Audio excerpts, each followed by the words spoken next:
Hey everybody. Oh, it's another Patreon request.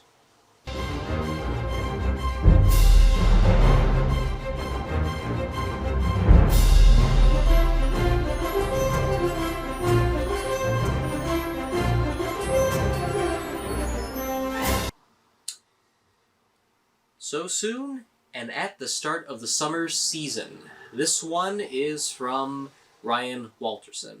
Once again, thanks to his ongoing patronage, he was able to get a movie of his choice reviewed right here on today's episode. I'd like to thank him for today's pick, but for his ongoing support. He's actually one of those rare fans that have been there since day one, since the show first debuted. Oh yes, it goes back that far. So, a big thank you and a shout out to him. If you want to be just like Ryan and get a movie reviewed right here on the program, go over to my Patreon page, make a donation, and I'll see if I can squeeze it in somewhere in this year. If not, hopefully next. I can guarantee you will also have the upper hand in getting endless requests done here on the show. Be able to control at least half a show, if anything else.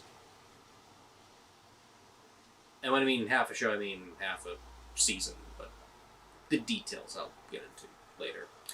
Anyway, let's see what Ryan picked for us today. The Simpsons. Movie on the big screen. Ooh. I'm gonna review this one. I gotta do it right. I think it's been so long since I've seen the series, and I used to own all 10 seasons of the show, but one thing led to another. Bills had to be paid. Wait a minute, Digit's a scientist. He'll be able to get me to binge that show for absolutely zip. That would have to pay through the nose.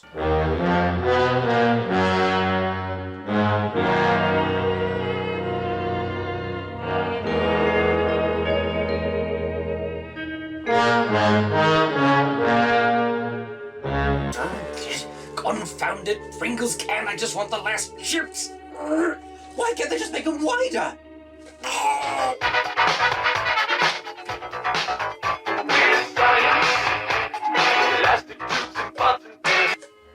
Hello?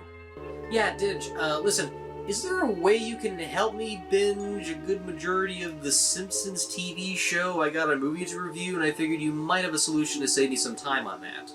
Ah, looking to familiarize yourself with 1990s pop culture? Don't worry, I have just the thing. It's my latest invention that I'm just about to test out right now. I call it the Bingosphere 9001.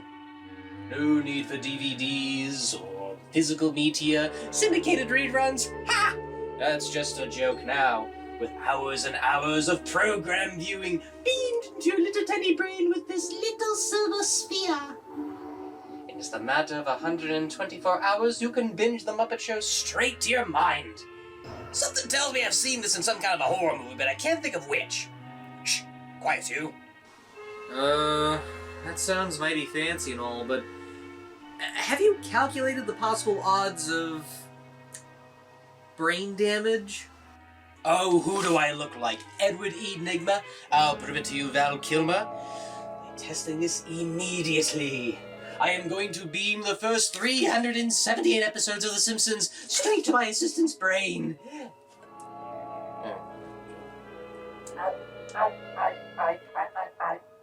Wait a minute. The Simpsons? I thought you were just beaming all 30 episodes of My Mother the Car into my brain.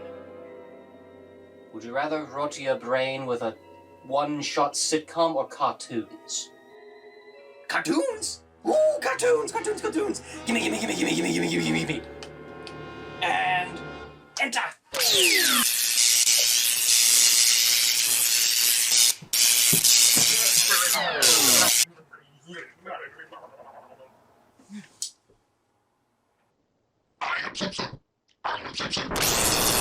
I'm sorry, that was supposed to be in the form of a question. The correct answer was, who are the damn Norwegians? That's right! Here at Crazy Eddie's, you can come down, bring your microwave, TV stand, an elephant, and we will fix it for you with nothing but 2 strips of gum and a screwdriver. All hail the twin moons combined. Something tells me I overestimated the amount of beaming of the broadcasting. It's the Muppet Show with our special guest star, Dr. Quinn Medicine Woman! Morgan? I think I just gave my test subject a bad case of the reruns. You might want to have to do the binging on your own, I'm afraid.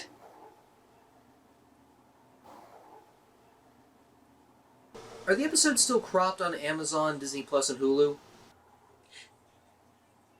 Yes. Thanks.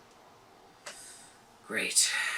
I'm gonna have to somehow pay through the nose just to see the episodes in the original aspect ratio. I can't miss out all the good jokes if this is gonna be cropped like that.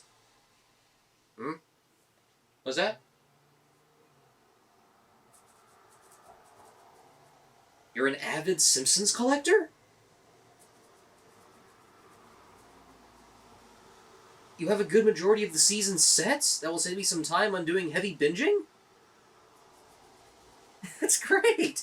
I only have season 3, so I won't be needing that necessarily. But if you have some of the others, that'd be great. Out of curiosity, which ones do you have? Oh, okay.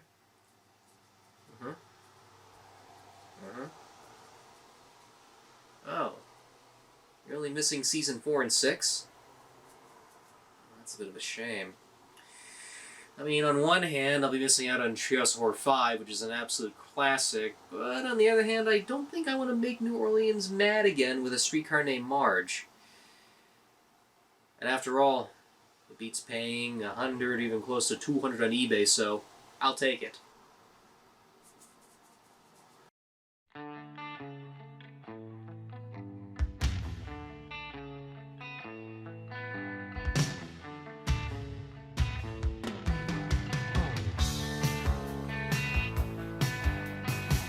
In the jungle I run tonight.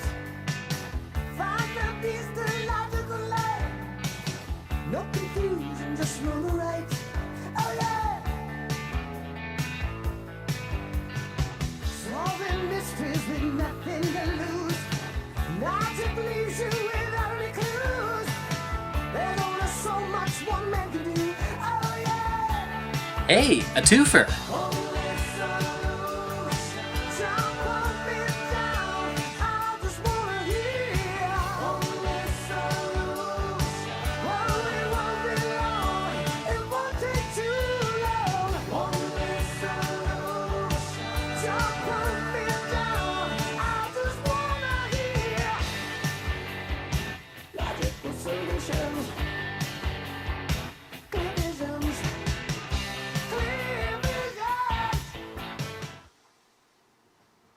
To put you in the right mindset, I'm a major Simpsons enthusiast.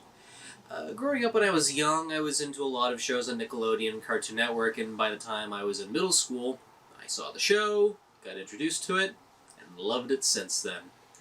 And once I got older, I appreciated a whole lot more that I never thought was there when I was so young. The characters, the Matt Groening-style humor, the ingenious jokes, what's not to love? I'm such a beloved Simpsons geek that I had to collect every single season under the sun, no matter how good or mediocre they are.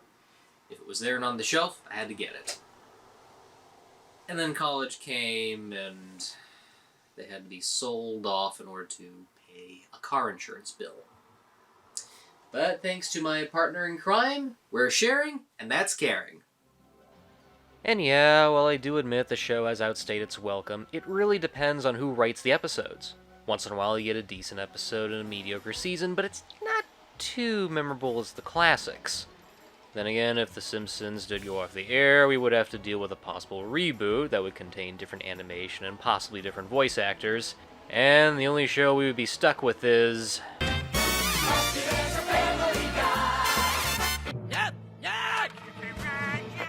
We are not resorting to that. Thus, when word came up that a movie was being made, I was excited, but also skeptical. The idea of a big screen adaptation normally would come during the peak of the show or near its end.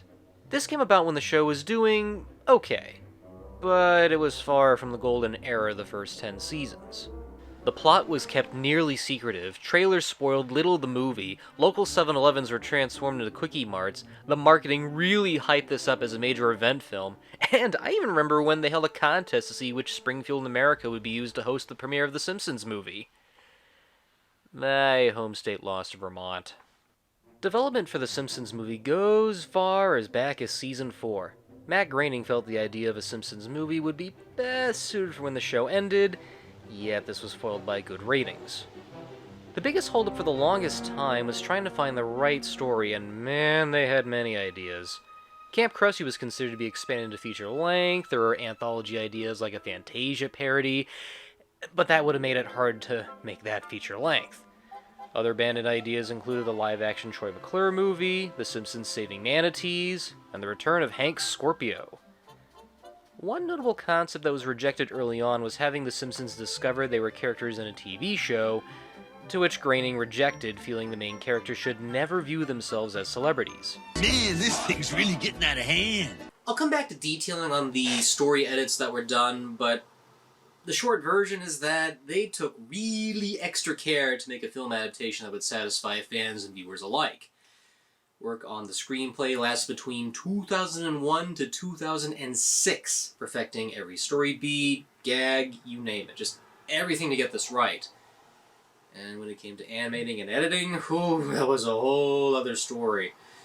There was so much tinkering done that was almost up to the 11th hour. It's just nuts. But did all of that pruning, perfecting, fan wait really pay off? Was this truly the big ticket worth seeing on the big screen in the summer of 2007? Well, given I have a poster of the movie hanging over my bed, I think the answer is fairly obvious. Now, I always believe when taking a TV show and translating it to the big screen, there needs to be a story strong enough for a theatrical feature, and an excuse to go beyond the boundaries of what the show can do. And I'm certain there's a story here strong enough to... Horrible, horrible things are going to happen! And they're going to happen to you, and you, and you, and you! Okay, that's a little bit of a start so far. What kind of things are going to happen? Twisted tail, 1,000 eyes, trapped forever! Beware! Time is short! Ipa! Ipa! Ipa!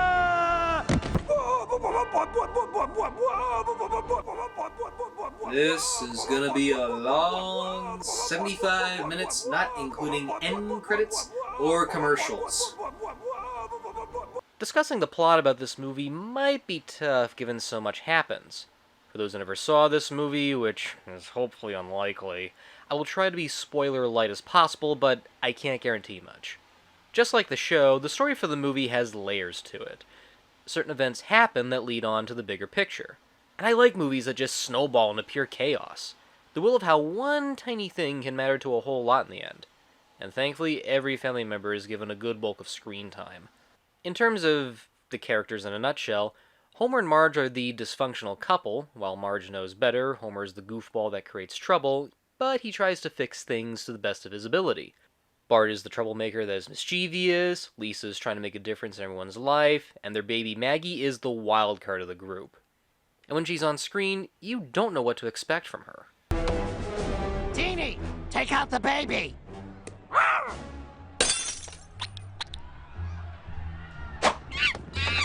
Before Baby Yoda, or Groku, if that's how you want to say it, Maggie Simpson truly was the face of 1990s baby pop culture. So all around, I love the family. They're relatable, and there's nothing too complex about their character motivations or depth. And major bonus points for having the original cast perform their respective voice parts. And each family member does add to the plot in one way or another. Homer adopts a performing pig who gives so much affection to the point he ignores his son Bart. Feeling left out, Bart starts to bond with their Oakley religious conservatory neighbor Flanders, who also starts to treat Bart like one of his sons.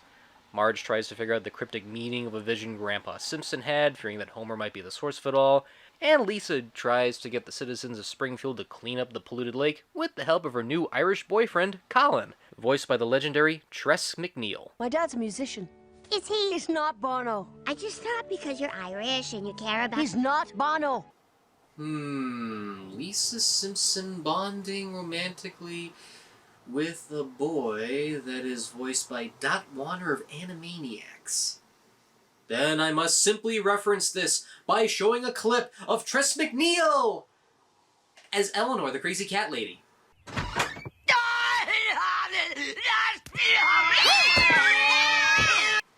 Oh, truly a match made in heaven. Side note, originally Lisa was going to be partnered with Milhouse, a character that had a long-running crush on Lisa in the show, but given this movie was being viewed by people who probably never seen the show, they decided to play it safe and give Lisa a love interest. Thank goodness! Or was I? Oh yeah. For the most part, a lot of the plot does sound like something you would find on the show, and arguably you could say the movie itself feels like a standard episode stretched out to feature length. And yeah, it shows.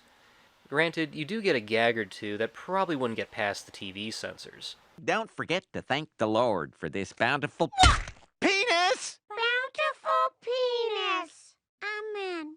But most of the storylines just feel like they were taken from different episodes and stitched together. It is until Homer does something so dumb that it not only puts him in jeopardy, but even the entire town. And here is where the movie really takes off. Without giving too much away, because it's actually hilarious by how it builds up, Homer ends up polluting the lake so badly to the point the Environmental Protection Agency has to seal off Springfield from the world. And it gets worse. Once everyone finds out Homer's the source of all their pain...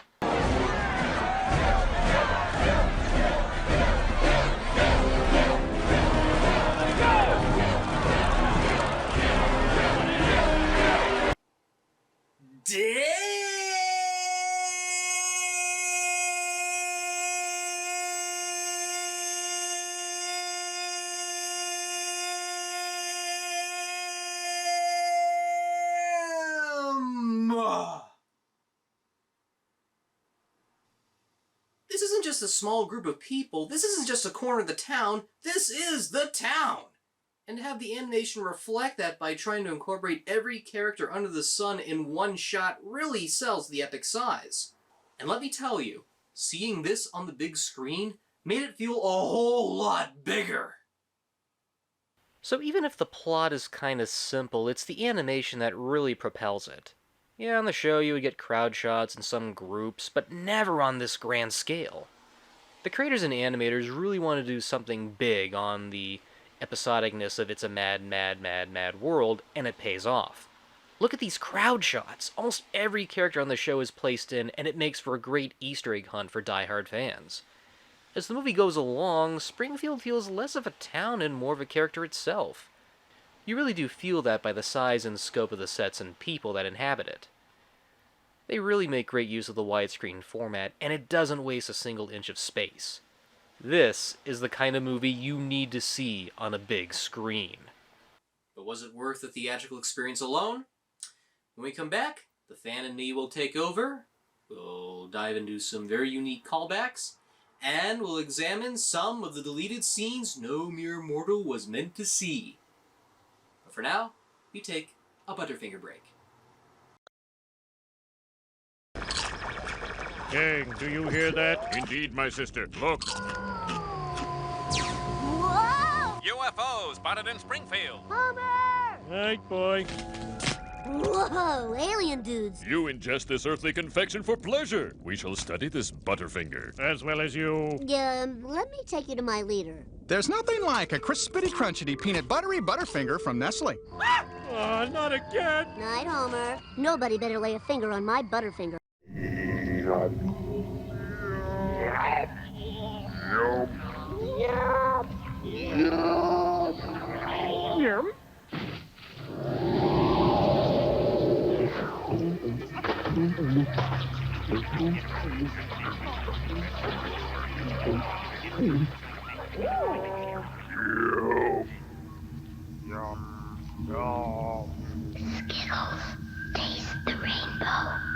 For years, Intel technicians have been making PCs smarter. Now they face their greatest challenge ever. Hey, no one messes with my brain until I get sprinkles. Suckers. Now anyone can have all the brain power they want. Just look for a PC with an Intel processor inside. By eliminating covalence inhibitors, we create triple-dense carbohydrates and thus the so-called super donut. Ooh. Many of you mock my interest in the pastry sciences. What do you have inside? No! For the most part, I've looked at this movie from the eye of a casual moviegoer, seeing what works and what fares to a casual viewer. But the more I think about it, given how I really do love the show, I probably should look at this from the eye of a diehard Simpsons fan. And the more I think about it, if I was to look at it in that kind of direction...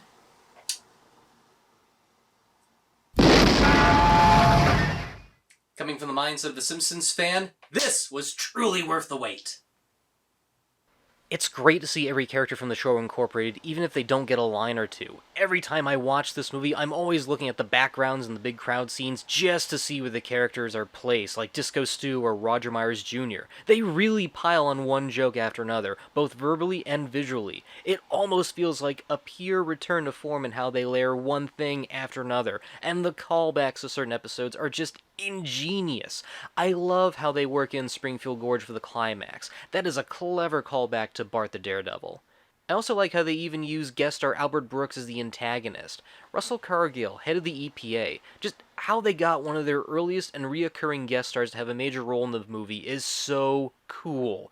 I know Albert Brooks is hit or miss to some, but I feel his distinctive voice really lends to the characters he plays. He can sound humble, he can portray the guise of a James Bond villain. No matter what role he plays, you don't hear Albert Brooks. You have this well-defined character.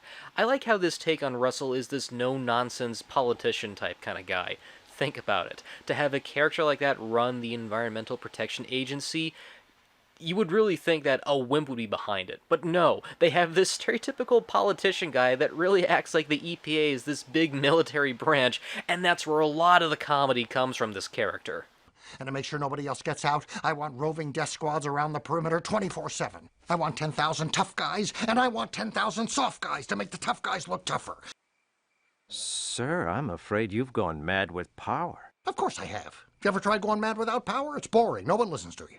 It's interesting because the original design was more cartoonish and his character was pretty wimpy to say the least. And I'm glad they changed that design. In the final version, he's more intimidating and manipulative. He even goes as far as to convince President Schwarzenegger, a little outdated. Anyway, he gets him to do these terrible things to a small town just by simple persuasion. Don't worry, I have a solution for you, sir. In fact, I have 5 solutions. No, I need to know what I'm approving. Absolutely. But on the other hand, knowing things is overrated. Anyone can pick something when they know what it is. It takes real leadership to pick something you're clueless about. If that wasn't enough, they got David Silverman to direct this movie. David Silverman. He's been working with The Simpsons literally since season 1. And since then he's been doing a lot of shorts and things on the side. And so to have someone that's really worked on the show for that long and to be given this big project that could go either good or bad, it makes so much sense to put in the hands of somebody that really knows how to relate to the characters, how to animate things, how the town and the people are related to each other. He just really knows how to hit that emotional stride very well. So I thought that was really smart of it to put it in the hands of someone that has been working with the show since almost day 1 of the show. Just the way he directs some of these scenes are so beautiful. There's even a really nice callback to a shadow shot from Bart the Genius, an episode he directed, which I thought was really unique. And even though the movie is more focused on the family, I'm glad we do take in time to see the other characters. It's a nice little treat, but they don't give too much focus. They know how to use each citizen and character respectfully to their will. We get plenty of screen time with the bartender Moe because he normally interacts with the family a lot. People like Mr. Burns are used wisely and they don't overstay their welcome. They are in, out, get a line or two, and we feel satisfied because they know the appropriate amount of time to use these secondary characters. They are not distractions. They are part of the community and they have a voice to it. Yeah, it stinks. Some, like Groundskeeper Willie or even Patty and Selma, don't get a line, but it's nice to see them even if it's just for a visual cameo. Speaking of which, given the amount of perfecting and pruning they had to do in this movie, one can imagine the hours and hours of leftover material that hit the cutting room floor. And me, myself, being a pure deleted scenes junkie, you'd think that the DVD alone would pack in tons of that stuff. And instead we're only treated about 5 minutes of excise material. I already talked about Cargill's original design, which is interesting to see, and I'm glad they changed the character in question. But then you have things like seeing the effect of the town with having a dome on top of it, or learning that Springfield went through a series of dystopia phases. Jokes like that are fine, but it depends on how they're placed in the movie and how important information they give that is essential to the story. There's one infamous scene where Homer hitches a ride with a sausage truck driver, and once he leaves, the driver decides to see how his sausages are doing. Checking on my sausages, opening the door. Can't wait to see my sausages sitting on... Now, don't get me wrong, I love that scene. I really do. It's funny, it's got a nice good punch to it, but given the placement of where it is in terms of Homer going back to Springfield and trying to save the town, it gets a little bit odd when you have a joke like that in between. You sort of lose a bit of the tension when you're more focused on the character's journey and less of what joke is adding to the journey itself. It was a safe cut, but part of me wishes it was kept in just a bit. When listening to the audio commentary for the movie, which I do recommend checking out, they mention how there's more deleted material that's enough to cover 2 or even 3 movies at most. It's a shame they're not released, but thanks to a TV Guide clipping, this is the closest we'll get to seeing what else was lost in the process. The one that still grabs my attention is the subplot where the Simpsons are on the lam, end up in a historical artifact van, and in order to avoid getting captured by the EPA, Homer lights a bunch of mummies on fire and tosses them out of the van. Wow. And this rousing action scene would be later replaced with something better and more character-driven. The scenes with Homer in the motel assuring his family there's a backup plan, and the stuff at the carnival. All of that replaced a major action scene with flaming mummies being tossed out of a van. I keep holding my breath that someday we'll get this giant ultimate home video edition that will include hours and hours of this deleted stuff. A prime example is when the Aqua Teen Hunger Force movie was released to DVD, they actually had an alternate version of the film placed as a bonus feature. It was so interesting to see all the deleted subplots and scenes that didn't make it into the final cut. And given the majority of things that we were told about early on, it's kind of a shame we're not going to see some of that.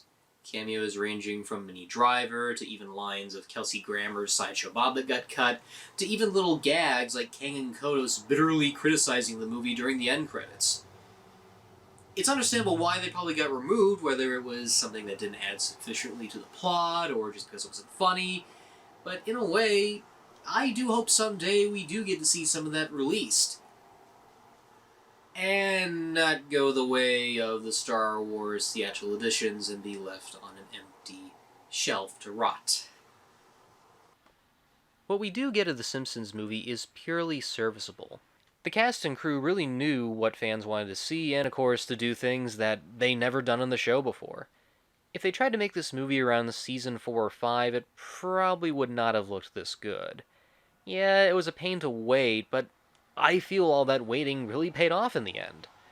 This can be summed up in one of my favorite scenes in the whole movie. It's a spoiler, but it's gotta be addressed. Midway through the movie, Marge and the kids decide to go back and try to save Springfield. Homer rejects this idea, given he feels happier away from the trouble he created. Now, we know on the show that it would be hard for Marge to leave Homer, and granted, there are times when they came so close to splitting up. I gave up fame and breakfast for my marriage. She says one word and I toss it back. And you're telling me our marriage is in trouble? Come here, baby. Oh, Homer. But here, you really feel that split. Marge straight up says to Homer her true thoughts, and that she plans to leave him. Even if you never saw the show, you can still get an idea these two have been together and seen a lot. And this is the big breaking point. You can just hear the weight of Julie Kavner's voice, and it feels so real. What's keeping us together is my ability to overlook everything you do. And I overlook these things because... Because? Well, that's the thing. I just don't know how to finish that sentence anymore. I remember seeing this in the theaters and being choked up about it. And even watching it again, I still tear up. It's that emotionally effective. And of course, Homer does save the day and such, but you don't want me to ruin that part for you, do ya?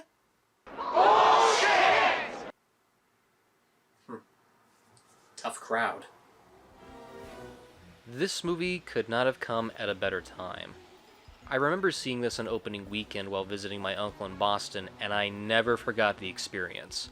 Of all the summer blockbusters I've seen in my lifetime, this one sticks out to me the most. Ever since I was introduced to the show as a kid, I always wanted to see what could be done in a big screen feature-length movie. And we get just about everything we wanted. Well, almost. Yeah, it bites, some other characters don't get much focus, but it's called The Simpsons movie. If it was called The Springfield movie, that would be something else. It works because it gives everything fans as much as they can, with a plot that brings everyone together and knows what kind of gags work and what didn't. And the fact it took this long to make a near-perfect adaptation at the right time is a pure miracle. Sure, some say things should have ended after the movie, but again, the show is just the show. But the movie, on the other hand, is far grander than a small-scale 24-minute episode that's actually worth seeing. Woohoo! No surprise to say, The Simpsons movie was a major summer hit at the box office. Praised by critics, and even got a nomination for a Golden Globe. Why it was not good enough for an Academy Award is truly beyond me. You can only do so much, I guess. If you haven't seen this movie, it is mandatory. If you're a lover of animation and comedy, this is for you. And if you have not seen The Simpsons show prior to that, and like to know if there's certain kinds of episodes to see prior, well, here's my thing. You can go in and see the movie for what it is. It introduces the characters fine and the town itself without ever having the opportunity to go and revisit all 700 plus episodes of the show. But if you want to get introduced to the show before seeing the movie, here's a small sample of episodes I do recommend checking out if you want to get a little idea before seeing the film. In no particular order, my best recommendations are Bart the Daredevil, Marge vs. the Monorail, Who Shot Mr. Burns Part 1 and 2, The Way We Was, King Size Homer, and just for funsies, The Mysterious Voyage of Homer. Either way, this one is a fun ride worth checking out no matter what. Given how there's the possibility of a sequel up in the air, it leads me to wonder if there should be one at all. I mean, it took this long for them to make a movie, so for them to make a follow-up would be even harder. I mean, you have to go bigger and do a plot that's sufficiently either on the same page as the first one or even bigger for that part. Not to mention, the show is constantly messing with their own continuity just for the sake of today's generation. But whatever it is, come what may, nobody knows. All we can do is just predict. Wait a minute. Predict.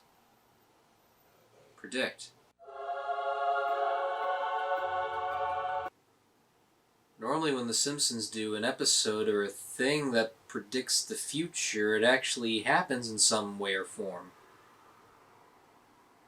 And I made a whole movie. So we've got Homer, he's not talking, little puppet there. Homer when he is talking.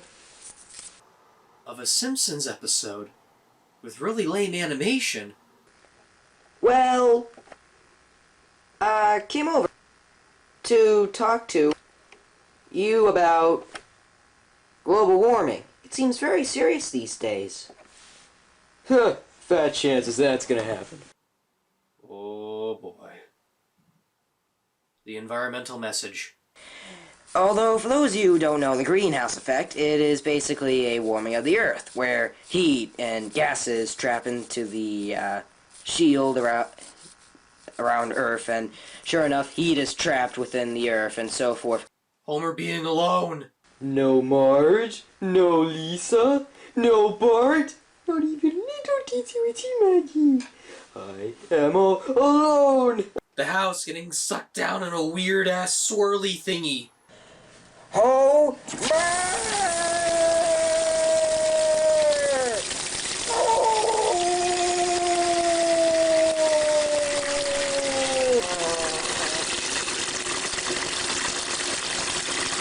And Springfield turning into a post-apocalyptic dystopia! You maniacs! You blew it up! Darn you all! Darn you all to heck! I made that movie 1 year before the actual Simpsons movie and predicted some things that were actually in the film. Was this? Nah, it's probably all just coincidence.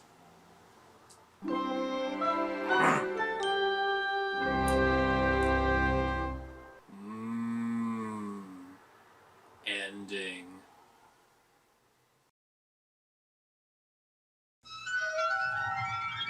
They arrived without warning. They hid where no one would look. Are you okay, Dad? Everything's fine now. They're after the one person on Earth who knows who they are. And what they've become. Invaders from Mars, rated PG. Invaders from Mars starts Friday at a theater near you.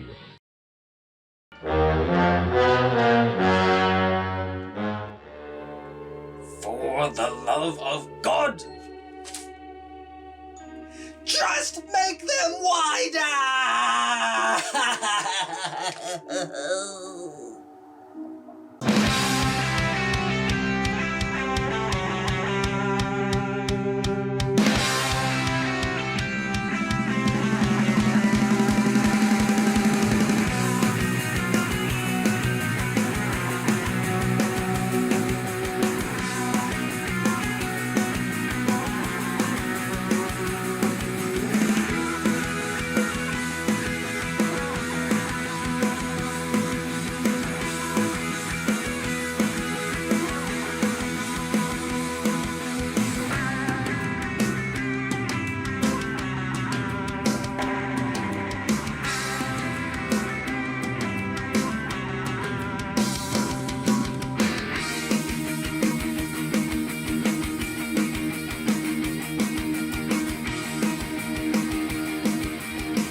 He also does me.